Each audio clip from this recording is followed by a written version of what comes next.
يا أيها الذين آمنوا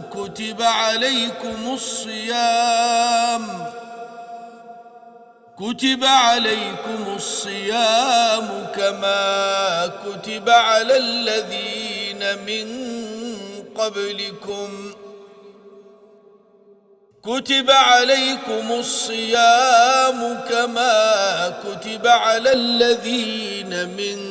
قبلكم لعلكم تتقون أياما معدودات فمن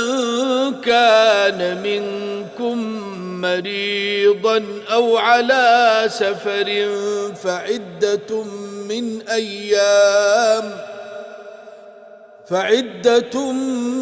من أيام أخر وعلى الذين يطيقونه فدية طعام مسكين فمن تطوع خيرا